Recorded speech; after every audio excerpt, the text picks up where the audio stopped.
A true story about this grandma old woman broken heart my husband raped and beat me while my mother watched. Hello my dear ones. It's me, Grandma Nelly, sitting here in my little home in Savannah, Georgia, at the ripe age of 76. And let me tell you, there's a lot I've seen in my lifetime. A lot of heartache, a lot of loss, but also a whole lot of love, strength, and courage. Sometimes when I sit here watching the gentle waves roll in from Tay Beach, I can't help but think about how far I've come. Now, you might be wondering why I'm here telling you my story today. Why open up about things that are, well, hard to talk about? Well, my darlings, I've kept these stories in my heart for far too long. For over 5 decades, I've carried the weight of memories, and today, I've decided to share them with you. Not because I want your sympathy, but because I truly believe that every challenge, every hardship we go through has the power to teach us something valuable. And maybe, just maybe, my journey can offer a little light, a little hope to someone out there who needs it. You see, I wasn't always the calm, content grandma sitting here with my tea and the sunset. No. My story begins in a place far from this peaceful porch. It begins in a small town, a place where people knew everyone else's business, and where I learned very early on that life isn't always fair. But that doesn't mean it can't be beautiful. Before I tell you everything though, let me ask you a little favor. If you're enjoying this story, go ahead and give this video a like, and if you haven't yet, make sure to subscribe to the channel. And hey, tell me in the comments where you're watching from, whether you're just down the street or all the way across the country. It always warms my heart to see how far my words travel. And just so you know, we're also doing a little giveaway to thank everyone who's been part of this journey with me. Just leave a comment and like this video, and you'll automatically be entered for a chance to win $700. A little token of gratitude from me to you. Now let's start. Take a deep breath with me and let me take you back to the hills of Oakidge, Kentucky, where I was born in 1949. A small town, yes, but in my heart, it's where the first seeds of my life story were sown. So let me tell you, dear ones, how it all began. How a little girl with nothing but dreams in her heart fought against the weight of the world to find her own place in it. Let me take you back to Oakidge, Kentucky. A small town where everyone knew everyone else's business, and where secrets weren't secrets for long. I was born in 1949, right in the heart of a community where life was simple, but far from easy. I was just a little girl when I learned that the world could be a tough place to navigate, but I also learned that no matter how dark it got, there was always something in the human spirit that could carry us through. Oakidge was the kind of place where the seasons were marked by the sound of the creek rising after heavy rains, and by the rhythm of life tied to the land. The town didn't have much, just a handful of houses, a few door. But even in a place that was so small, there was a weight of expectation on my shoulders. You see, my father was gone before I even had the chance to know him. According to my mother, Dorothy, he had gone out to buy cigarettes when I was just 2 years old and never came back. Now, my mother had a way of telling stories, and though she was a strong woman in her own right, she carried a lot of bitterness. Her words about him were filled with anger, and I grew up. Without him, it was just my mother and me. And I'll tell you, Dorothy was a woman who had been shaped by her struggles. Life had not been kind to her, and she was quick to unload her frustrations onto me. I never really understood it, but she would often tell me, "You're just like your father, Nelly." A burden I carry. Those words, they stung. As a little girl, I couldn't help but believe them. My mother worked tirelessly as a laundress, scrubbing other people's clothes from dawn till dusk, her hands raw from the labor. She rarely smiled, and when she did, it wasn't because of anything I had done. Now, I don't say this to paint her as a villain, no. Dorothy, she had her own battles to fight, and in a way, I was the casualty of her own broken heart. But what I remember most about those early years was the constant tension, the fear of saying or doing something wrong, the fear of feeling like I wasn't enough. And at the same time, I began to believe that love, real love, was something that was never meant for me. I spent a lot of time at the grocery store in town. It was a simple place, nothing fancy, but it was my escape. I'd spend hours stocking shelves or working the register. And that's where I first laid eyes on Arnold. I was just 17 at the time. I had spent years believing I was just a burden, but Arnold looked at me differently. When he walked into that store, tall and with that smile that lit up the room, I felt like maybe, just maybe, I wasn't invisible anymore. He asked for a pack of cigarettes, and while I was looking for change, He looked at me in a way no man had ever looked at me before. "What's your name, miss?" he asked with such kindness in his voice. I remember my face burning with embarrassment, but I couldn't hide the smile that crept up. "Nelly," I answered shyly. "Pretty name for a pretty girl," he said, and I felt my heart flutter. From that day on, Arnold started to visit the store regularly, always with a smile and a kind word. For the first time in my life, I felt seen. He didn't look at me like I was a burden or a mistake.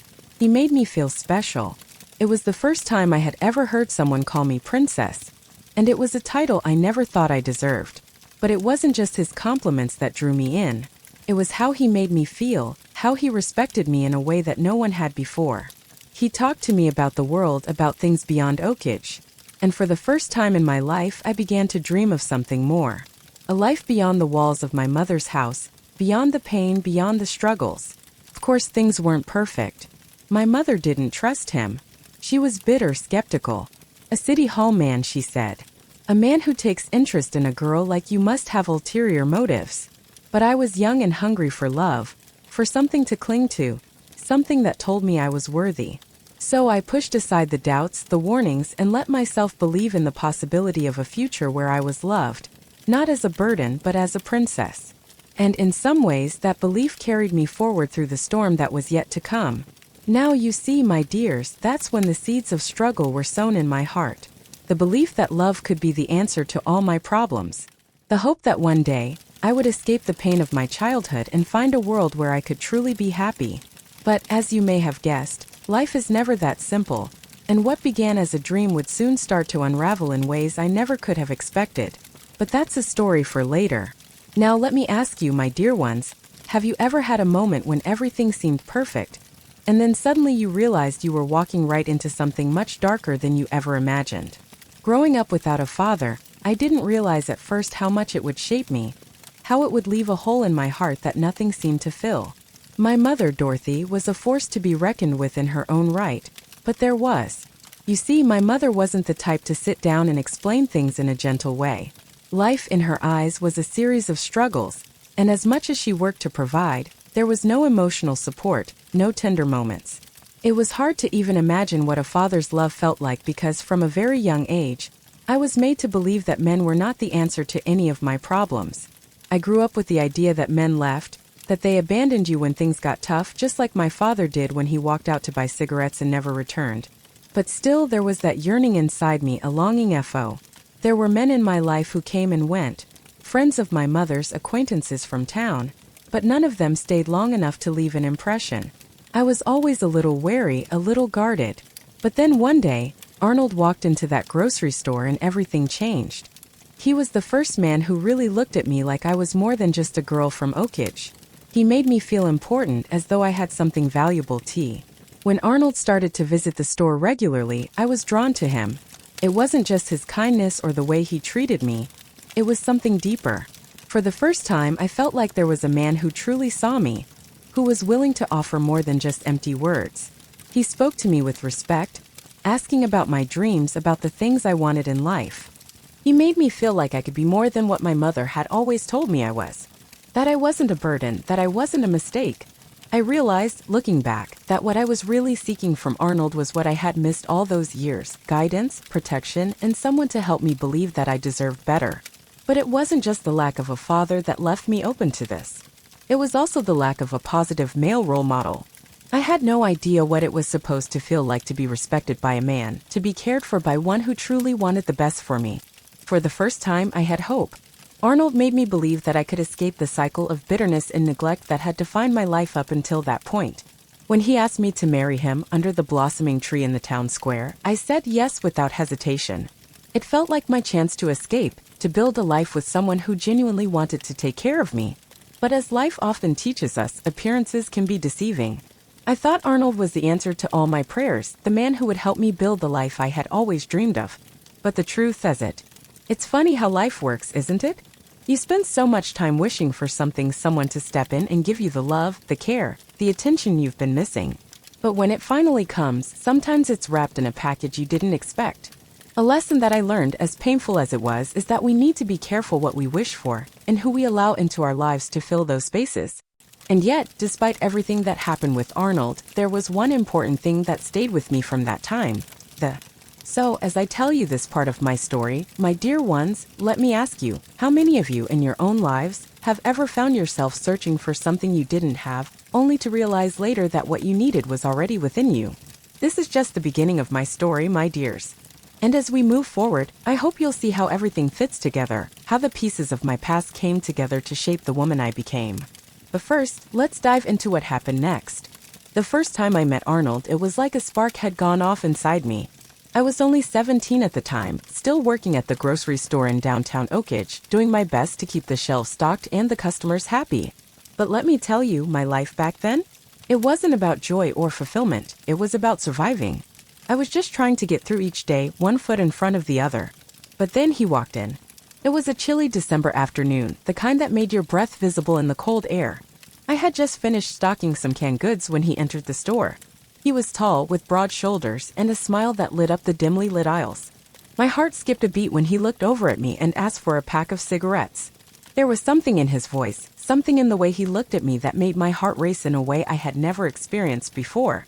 He wasn't just a customer, he was different, like he saw something in me that no one else did. "What's your name, miss?" he asked as he handed me the money. "Nelly," I replied, feeling my face turn pink. I had never felt so self-conscious in my life. "Pretty name for a pretty girl," he said, taking the change and leaving a small business card in my hand. "I work at City Hall. If you need anything, just come find me." And just like that, my world shifted. Arnold Wilson, Public Works Department, City Hall.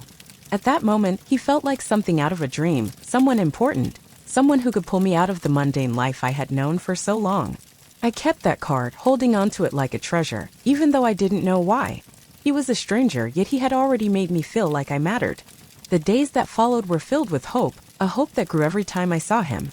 Arnold started coming into the store more often, just to say hello, asking about my life and telling me about his. He didn't push for anything more. He didn't rush, and that made me trust him even more. He made me feel like I was special, that I wasn't just another girl in Oakidge. He would tell me, "You deserve better than this, Nelly," and it made my heart swell with something I hadn't felt before: hope. But as you might have guessed, sometimes hope can be a dangerous thing. You see, when you're raised in a life of scarcity where every day feels like a fight, it's easy to mistake kindness for something more. And it's easy to want to believe in something better so badly that you ignore the signs. One evening, after several months of our little courtship, Arnold proposed to me. It wasn't grand, no elaborate dinner, no ring that sparkled in the light, but it was everything I had ever wanted. Right there in the town square, under the redbud tree, he knelt and asked me to be his wife. "Nelly, you've brought light into my life. Will you marry me?" I didn't need to say anything. My eyes answered before my mouth could form the words. It felt like a dream come true. After all the years of living with my mother, the harshness, the neglect, this was my chance to start over. With Arnold, I could leave all of that behind and build a future filled with love and promise. Or so I thought. When I told my mother, I expected her to oppose it. I expected the harsh words and criticisms she always offered, but to my surprise, she didn't say much. She just gave me a look, one I couldn't understand at the time, and then she told me something that I'll never forget. "He came to talk to me before, asked for your hand, said he would take care of you and me too." Arnold had spoken to her? Why hadn't he mentioned it to me? I was confused, but I didn't let it ruin my joy. I thought it was a nice surprise, a gesture of respect. But now, looking back, I see that it was a seed of doubt I should have questioned, a warning that I didn't listen to because I was so caught up in the fantasy of it all. We married 3 months later in a small ceremony, simple but filled with love. But the reality of what came next was something I could never have imagined. You see, for the first time in my life, I felt like I mattered. Arnold treated me like a princess, like someone worth taking care of. But soon, the very thing I had longed for, someone who saw me as special, began to shift. And it was a shift I couldn't quite explain at first. The excitement of the marriage soon gave way to a feeling I couldn't shake. It was like walking through a garden where the flowers were in bloom, but underneath, the soil was already turning foul. It's funny how we all have these ideas of what love should look like, isn't it? We all want to believe in the fairy tale and the happily ever after. But sometimes love is more complicated than that. Sometimes it's not about what you expect, but what you're willing to see, what you're willing to accept. And when you finally realize that maybe, just maybe, the Prince Charming isn't always what he seems. That was the beginning, my dears, of a life I never thought I'd live. And that's where the true story begins. Stay with me and let's continue this journey together. The wedding was everything I had dreamed of and yet nothing like I had imagined. You see, when you grow up in a home filled with uncertainty, with a mother who rarely smiled and a father who wasn't there, you develop a picture in your mind of what a family should be. I thought I knew what love looked like, what happiness felt like. Arnold gave me that vision. He treated me like his princess, something I had never felt before. So when he proposed, kneeling before me in that simple, beautiful moment under the redbud tree in the town square, I believed it was the start of my happily ever after. The ceremony itself was humble, no grand ballroom, no elaborate feast, but it was enough for me. I felt like I was stepping into a new world, a world where I could finally escape the shadow of my mother's harshness, her resentment. I had no idea that the walls of this new life would soon feel as suffocating as the ones I had left behind. After the wedding, I had expected us to leave the past behind. I had imagined a home of our own, a new beginning. But then came the shock, the realization that would mark the turning point of my life. Arnold, with that same bright smile and warm embrace, led me back to my mother's house. I remember standing there, confused, asking, "What are we doing here?" "Surprise," he said, "I've renovated your mother's house. We're going to live here together as a family." My heart sank. Live with my mother? I thought we were leaving all of that behind. The house where I had grown up, where I was nothing more than a burden to my mother, was not a place I ever wanted to return to. Yet here I was, now a married woman, being brought back to the very space I had tried to escape. But Arnold assured me we're a family now and family is important. We can't just leave your mother alone. I wanted to believe him, I really did. The idea of a family was comforting, but I also knew that my mother and I shared a complicated past. Still, I swallowed my doubts, trying to convince myself that everything would be okay. After all, Arnold had always been kind and patient with me, and he promised me that things would be different now. But as I lay in bed that first night, a small part of me knew this wasn't the fresh start I had hoped for. The reality was settling in, slowly but surely. This wasn't my new life. This was a life dictated by someone else. Over time, things started to change. Small things at first. Arnold began to make decisions for me, what I wore, who I could talk to, where I could go. It was all for my own good, he would say. He wanted to protect me, keep me safe, shield me from the world. But with every passing day, I started to feel more and more like a prisoner in my own home. A prisoner disguised as a princess. I had never been good at seeing the signs, at understanding when things were slipping into something darker. But now it was becoming impossible to ignore. The man who had once called me his princess was now controlling every aspect of my life. I wanted to go back to the grocery store, to work like I had before, but Arnold insisted that I didn't need to. "Princesses don't work," he would say. "I'll take care of you. Your job is to make me happy." At first, I accepted it. I had never been treated this way before, and part of me believed it was love. But as the months passed, I realized something wasn't right. My happiness was no longer mine to define. It was being dictated by Arnold's version of what my life should be. My independence, my voice, were slipping away quietly, unnoticed, until one day it hit me. I wasn't living for myself anymore. I was living for him. And the more he tried to isolate me from everything, the more I began to see that the love I had been offered wasn't love at all. It was control, manipulation, and the beginning of something far worse. That's when the first slap came. It wasn't just a mistake, an accident. It was a turning point. Arnold had come home late from work, smelling of whiskey and anger. I had prepared dinner, but it was cold when he arrived. I had been waiting for hours and he was angry. "What kind of garbage food is this?" he shouted. And then, without warning, his hand connected with my face, the sting of the slap so sharp and unexpected that I couldn't even process what was happening. "Never talk back to me," he snarled. "You're my wife, and you'll do what I say when I say it." I looked at my mother, sitting in the corner of the room. I expected her to step in to defend me, but she didn't.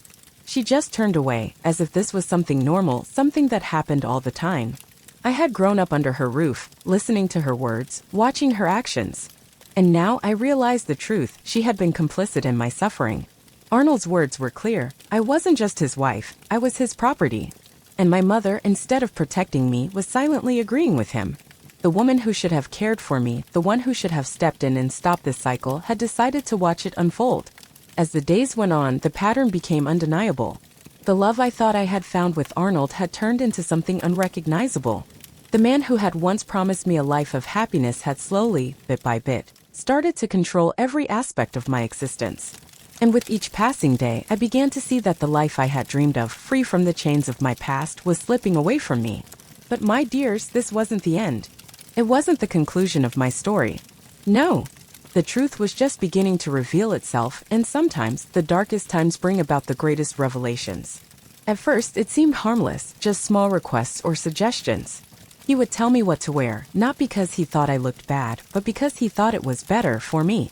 You don't need to work, he'd say. I'll take care of you, princess. At first, I believed him. I thought it was love, the kind of love I had been longing for. But soon, it wasn't just about clothes or what I ate for dinner, it was everything.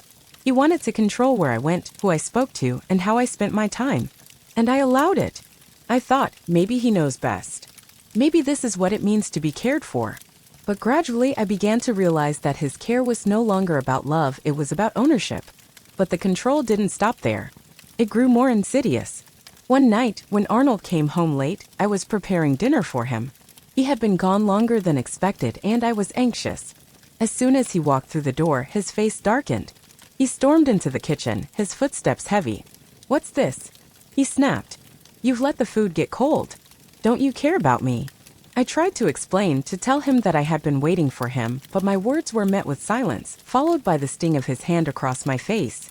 For the first time, I understood that his care was not about nurturing me, but about controlling me. The man I thought I had married had turned into someone unrecognizable. The love that had once felt so real was now a tool of manipulation.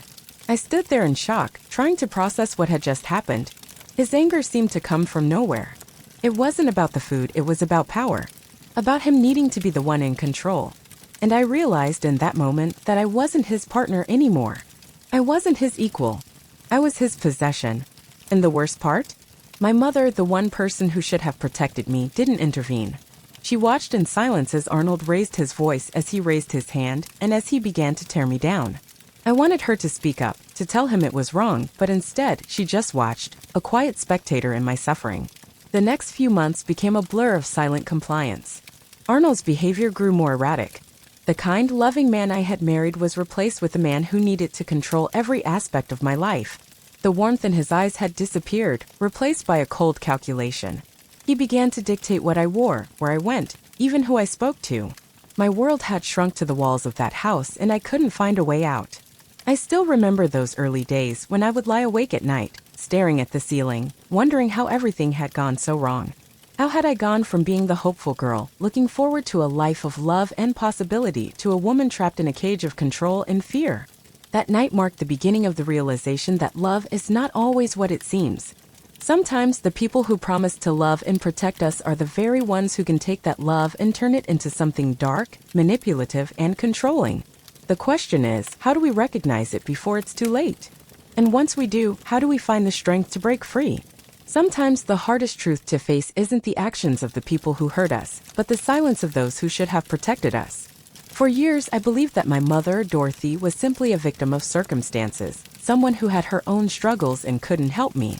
But as I grew older, I began to see that the truth was much more complicated, and in many ways, it was even harder to bear. My mother, Dorothy, never spoke much about her past, but she was always clear about one thing. Life had been hard for her. She had lived through a difficult marriage to a man who had left her when I was just a toddler.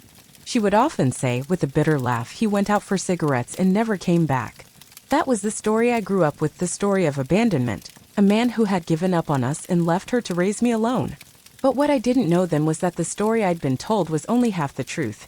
My mother had told me that my father had abandoned us, and I believed her, until one night, many years later, when everything changed. As I sat there in our small kitchen, feeling the weight of my own suffering at Arnold's hands, I began to question everything. My mother had been a silent witness to the abuse, never stepping in, never saying anything to stop it. And for the longest time, I thought it was because she was too weak, too afraid to stand up to Arnold. But when the truth came out, I realized it was much more painful than that. You see, what I didn't understand for so long was that my mother, in her own way, had allowed this to happen. She had stood by, passively watching as Arnold controlled me, belittled me, and eventually became the very thing I had feared, a man who was more like the one who had hurt her than the man I had believed him to be. I didn't realize it at the time, but when Arnold started showing his true colors, my mother didn't step in as a protector, a shield for her daughter.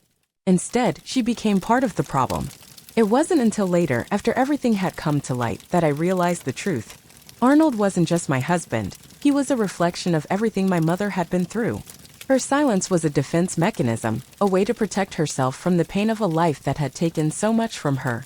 But in doing so, she inadvertently allowed the cycle of abuse to continue. My mother had been through so much, and her wounds ran deep. She never truly healed from the trauma of her marriage, the betrayal, and the years of suffering. And instead of breaking the cycle, she passed it on to me, unwittingly, perhaps, but the damage was done.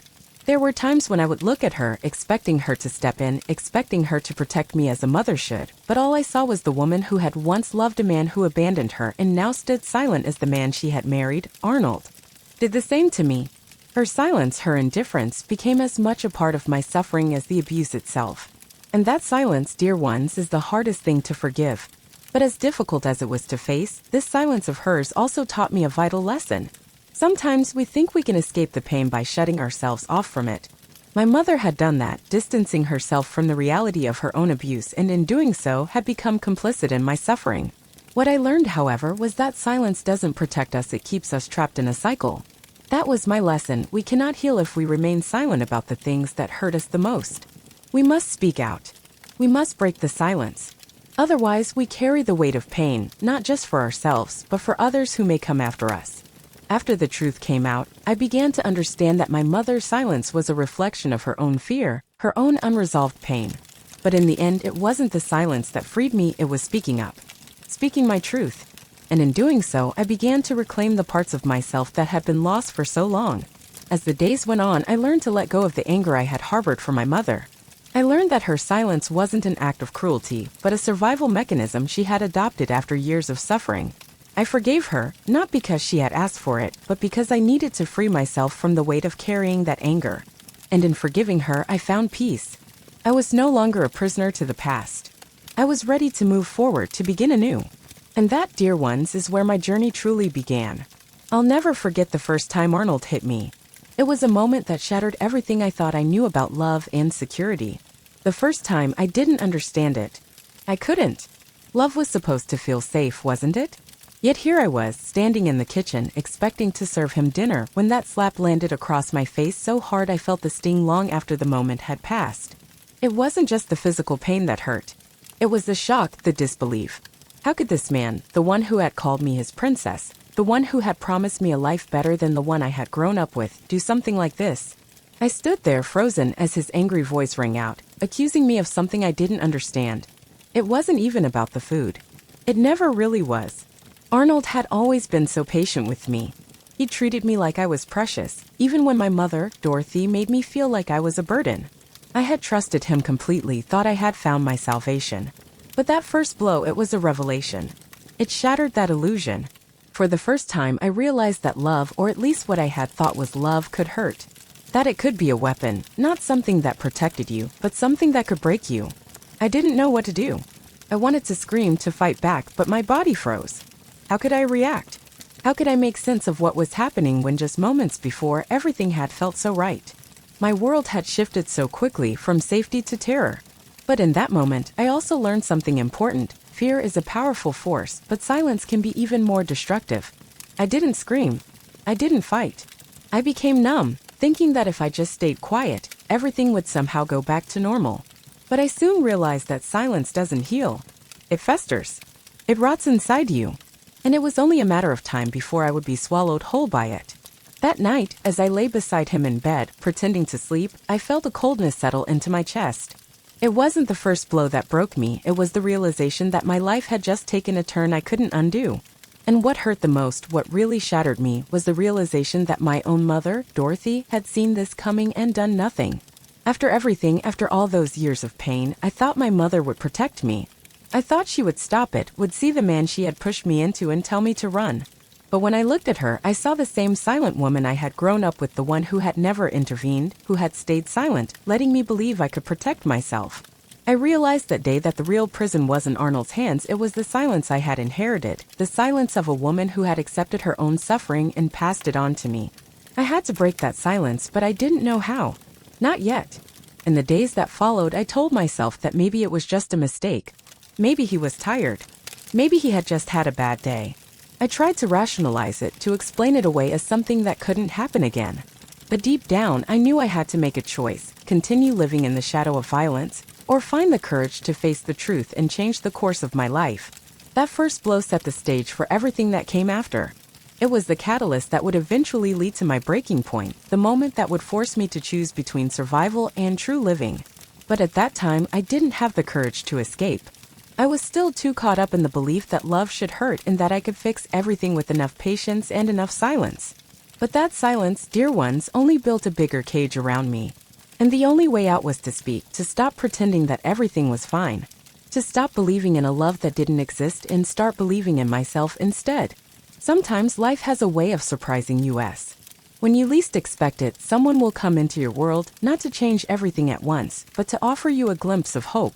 I didn't know it then, but that was what Robert was: a brief, shining moment of light, the first in a long time. It all started after that night. The one where Arnold had raised his hand for the first time, the night I saw a different side of him, something colder, something darker. But you know what they say, sometimes the darkest nights give way to the most unexpected sunrises. Robert was that sunrise for me.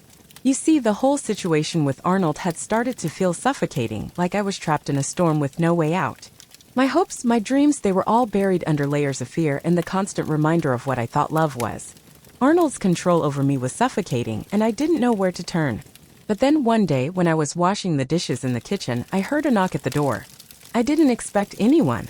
Arnold was out drinking as usual. My mother was in her room, as silent as ever, lost in her own thoughts. I opened the door cautiously, and there he was, Robert. A stranger, yet somehow so familiar. He had a quiet demeanor, the kind of presence that didn't demand attention, but still drew it. He stood there, looking at me with a calmness I hadn't known in years, and for a moment, I felt like I could breathe. Like the weight that had been crushing my chest had been lifted, even just for a second. "Are you well, Mrs. Nelly?" he asked. His voice was low, genuine, full of concern. I didn't know how to answer at first. For so long I had hidden behind the walls of silence, pretending that everything was fine when inside I was falling apart. But with Robert, it felt different. There was no judgment, no expectations. Just a simple question, a small act of kindness that made me feel seen in a way I hadn't felt in so long. I didn't answer right away. Instead, I just looked at him, unsure of what to say. But there was something in his eyes, something in the way he looked at me. It wasn't pity, it wasn't sympathy, it was understanding. And I realized that for the first time, someone was actually seeing me. The real me. The one that had been buried for so long under the weight of everyone's expectations, under Arnold's cruelty, and my own mother's indifference. I invited him in, and we sat in the living room, awkward at first. The air between us was thick with unspoken words, but I couldn't help feeling that I could trust him. We didn't talk much, just small talk at first. But then after a while, Robert asked something I hadn't expected. "How are you really doing, Mrs. Nelly?" he asked, his voice sincere. It was then that I found myself speaking. I spoke about the fear, the pain, the isolation. I spoke about Arnold's growing violence, about the helplessness I felt, and about the confusion that had settled in my heart. For the first time, I didn't have to hide it. I didn't have to pretend that everything was okay. And as I spoke, I realized something important. I wasn't just telling him my story, I was starting to tell myself the truth. I was starting to understand that I didn't have to live in fear. That there was more to life than surviving each day, hoping that it wouldn't be the one where everything fell apart. Robert didn't offer solutions, he didn't try to fix things. But he gave me something I hadn't had in years, a sense of being heard. A feeling that I wasn't alone, that someone cared. And in that small, unexpected meeting, I realized that hope could still find its way into the darkest corners of our lives. After that, I started looking at my life differently. I realized that there was still so much I didn't know about myself, about love, and about what it meant to be truly free. But I wasn't ready to leave yet. Not then. I still had to face the truth of what Arnold had become and what my mother had allowed. But Robert's visit, his unexpected kindness, was the beginning of something new. A change had started in me. A flicker of hope that I hadn't known was possible. It was small, but it was enough to keep me going. And that, my dear friends, is often all we need, a small spark to light the way in the darkest of times. You know, sometimes we go through life carrying so many burdens, so many fears, that we can't imagine what freedom feels like. It feels too distant, too impossible, like a dream we'll never reach. For years, that was my life, trapped in a cycle of fear and survival, never truly living. But then came a moment, an unexpected moment, that would change everything. That moment was when I realized that I couldn't wait for someone else to rescue me. No one was going to come. The only person who could change my story was me. It was a quiet evening, not unlike so many others in the house. Arnold had been drinking again, as usual, and my mother, who had become so accustomed to the chaos around us, said nothing. She watched, her gaze as cold as ever, while I silently endured the way Arnold's temper swelled with every sip of whiskey. His anger was unpredictable, yet somehow I had learned to anticipate it. The raised voice, the slammed door, the way his eyes glazed over when the alcohol took hold. But this time, something inside me snapped. You see, for years I had told myself that I couldn't leave. I didn't have the strength, I didn't have the resources, and I didn't have anywhere to go. I believed that the life I was living was the only life I could have. But that night, something was different. I wasn't just angry at Arnold, at my mother, at the world, I was angry at myself. Angry for allowing this to continue, angry for not believing in my own worth. For the first time, I could feel the stirrings of courage inside me. A small whisper at first, but one that was growing louder with every passing moment. I remember standing in that dimly lit kitchen, washing the dishes and feeling this overwhelming surge of emotion. The thoughts were tumbling over each other. If I stayed here, I was going to lose myself. I would be trapped forever in a life of violence and silence. I would never know what it felt like to be free, to be truly loved for who I was. It was then that I realized I didn't need to stay. I had options. The world was big, and though it was scary, it was also full of possibilities. I didn't know what those possibilities were or how to reach them, but for the first time, I felt the stirring of hope in my chest. And I knew that I had to leave. That wasn't an easy decision to make. For years, I had allowed myself to believe that leaving was impossible. Arnold had made sure I felt worthless, like I couldn't survive without him. And my mother, well, she had never been an ally. But in that moment, I realized that I had spent too long listening to the lies. The lie that I was too broken, too weak, too insignificant. The truth was I was strong. I had survived all this time, hadn't I? I had survived Arnold's control, my mother's indifference, and the suffocating silence that had become my life. And now it was time to take that strength and use it to change my life. It wasn't easy to leave, not by any means. I had to plan, to think ahead. I couldn't just run out the door in a frenzy, not with Arnold so unpredictable, not with my mother's watchful eye. I knew that if I made a mistake, if I acted too rashly, I might never get another chance. But I made up my mind. I would escape. And in that moment, I understood something important, a small but powerful lesson. You don't have to know how to get to the end of the journey to start. Sometimes the hardest part isn't figuring out how to leave, but finding the courage to take that first step. And that night I did. I began to gather my things in secret, hiding them away in places Arnold would never look. A few clothes, a picture of my childhood friend, a little bit of money I had secretly saved. I didn't have much, but I had enough to start. And for the first time in years, I allowed myself to dream. Dream of a life where I wasn't someone's property. Dream of a life where I could choose my own path, where I didn't have to fear what would happen next. And then when the time came, I did something I never thought I would have the courage to do. I left. I stepped out of that house, out of that prison, and into the unknown. It wasn't an easy decision, and I didn't have all the answers. But what I had, more than anything, was the courage to try. And that, my dear friends, was the first step toward a future I never thought I could have. You see, sometimes we wait for someone to rescue us, to give us permission to change. But the truth is, we all have the power to change our lives, to take control, and to begin again. It's never too late. And sometimes just taking that first step is enough to start a new chapter. You know, life has a funny way of teaching us lessons. For years, I thought that my story, the one I was living, was set in stone. I was a prisoner of circumstances, of my upbringing, of my choices, and of the people I thought I had to depend on. But when I finally escaped that life, when I took that first, terrifying step into the unknown, I began to realize that it wasn't just about leaving behind the things that hurt me. It was about building something new. A new life. A new me. It wasn't easy, of course. I didn't have a plan. I didn't have a safety net. But what I had was the knowledge that I was free. And sometimes freedom isn't about having everything figured out. It's about having the courage to begin. The first few months after I left were harder than I could have imagined. There were nights when I couldn't sleep, my mind racing with thoughts of the life I had left behind. Would Arnold come after me? Would I ever feel safe again? Would the past always haunt me? I wasn't sure, but I did know one thing: I was going to try. I was going to build something from nothing, even if it meant starting from scratch. I remember my first job after I left. It wasn't glamorous. It was at a small diner in Louisville, serving coffee and food to people who barely noticed me. But for the first time, I wasn't being controlled. I wasn't being hurt. I wasn't being judged for every little mistake I made. I was just Nelly. And that simple truth felt like a weight being lifted off my shoulders. And while it wasn't much, it was something. A sense of purpose. A reason to wake up every morning and believe that maybe, just maybe, life could be different. During that time, I learned an important lesson. Sometimes you have to build a life one small step at a time. I had spent so many years living in fear, and when I finally had the chance to live freely, I didn't know where to start. It felt overwhelming at first, like trying to climb a mountain without knowing the way up. But slowly I realized that it wasn't about climbing all at once. It was about taking each day as it came, doing what I could, and trusting that I would get to the top eventually. One small step at a time. That's when I met Michael. I had been working at the diner for about a year when he came in one afternoon. Michael was a quiet man, reserved but kind, and for the first time in a long time, I felt like I wasn't just someone's object or responsibility. He treated me with respect, something I hadn't known much of in my life. And while our relationship didn't begin with fireworks, it began with something even more important: trust. Trust that, even after everything I had been through, there was someone who saw me as I was, not as a victim, not as someone broken, but as someone worthy of love. And that, my dear, is when I realized that love doesn't have to be loud or dramatic to be real.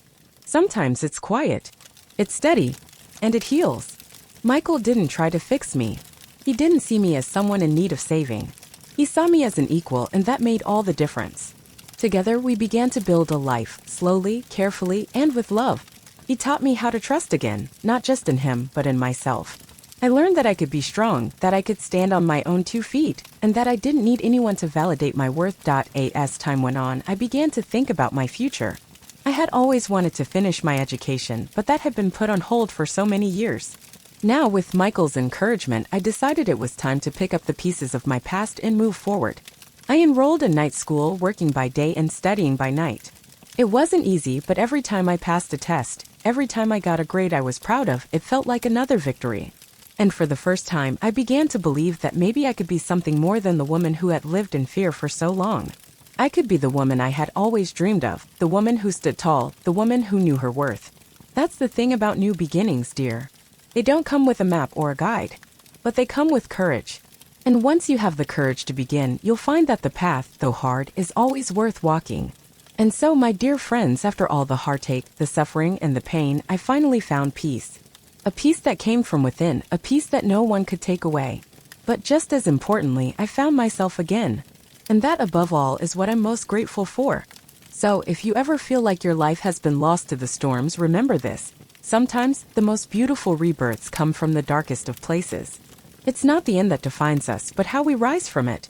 When I left that house, when I walked away from Arnold and everything I had known, I thought I had left behind all my struggles. I thought that freedom would come easily, like flipping a switch, but I quickly realized that freedom isn't a one-time event. It's a constant choice. Every day, I had to decide to live differently, to not let the past define me. But one thing was clear, my dear, justice was something I had to pursue for myself. And not just for me, but for every woman and every girl who had ever felt powerless. For every person who had been silenced, shamed, or left to suffer in the dark. The hardest part of my journey wasn't leaving Arnold, it was deciding what came next. For so many years, I had been a prisoner of my own story, of the lies I had been told about myself, of the role I was forced to play. And even after I left, that fear of being nothing, of being forgotten, still lingered. I didn't know who I was without that life hanging over me. But then one afternoon it hit me. My silence about the pain I had suffered, wasn't just hurting me. It was hurting others. There were other women like me, other girls who felt trapped, who didn't know there was a way out. How could I possibly live with myself if I didn't stand up for them? It was in the quiet moments, when I sat by my window in Savannah or took walks along the beach, that I finally realized what I had to do. It wasn't about revenge. It wasn't about tearing down the man who had hurt me, though Lord knows I thought about it. But deep down, I knew that true justice wasn't about hurting others, it was about accountability. It was about making sure that people like Arnold couldn't continue to harm others without consequence. So I made the decision. I would pursue justice. I didn't know exactly what that would look like, but I knew one thing for sure. I wouldn't be silenced anymore. I wasn't going to let my pain be invisible any longer. The first step was reaching out. I found a lawyer, someone I could trust, who understood the gravity of my situation. It wasn't easy, of course.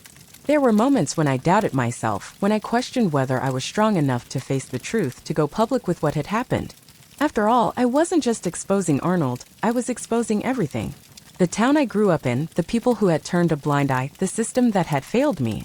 But then I thought about the women I had met over the years, the ones who had suffered in silence, the ones who hadn't had a voice. If I didn't take control of my own story, if I didn't hold Arnold accountable, who would? I realized something then, something that became the foundation of my journey forward. We are the authors of our own stories. For so long I had let others write my narrative. But no more.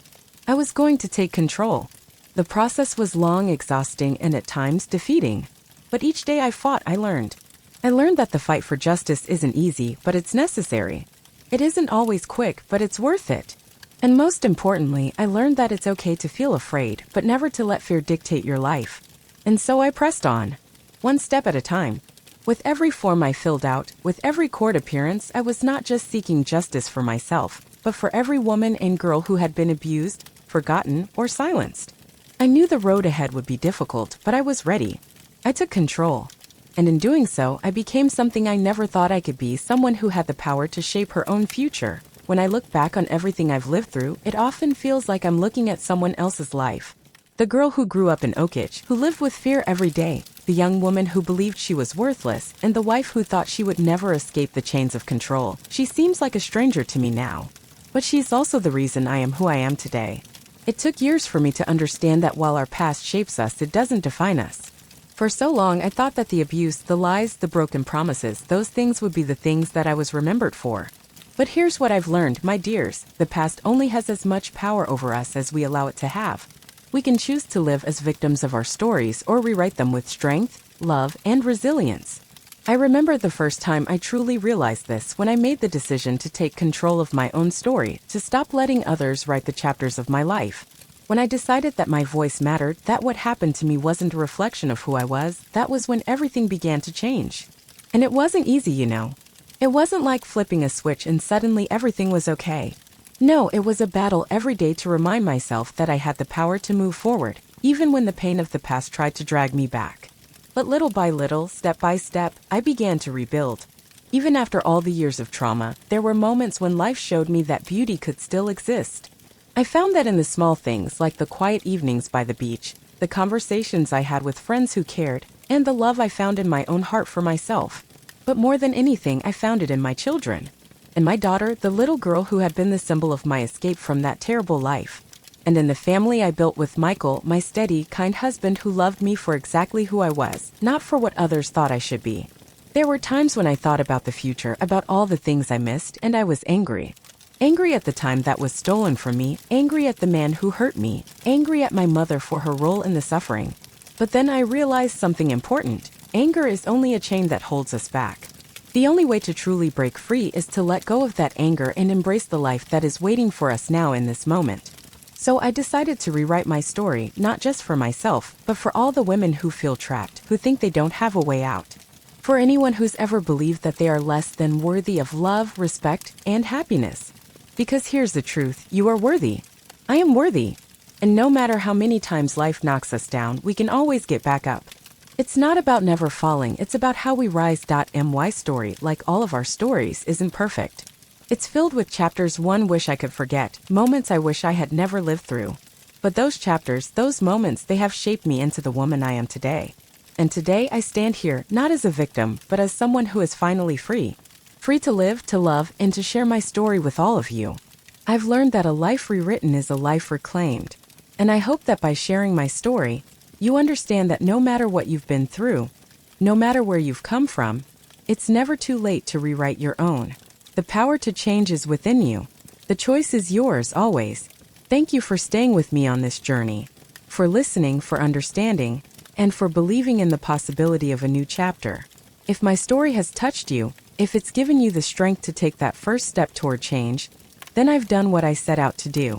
And that, my dear, is the greatest gift I could ever receive. So remember this. You are not defined by your past, but by the strength you have to rise from it. And no matter how dark the night, there is always a dawn waiting for you on the other side.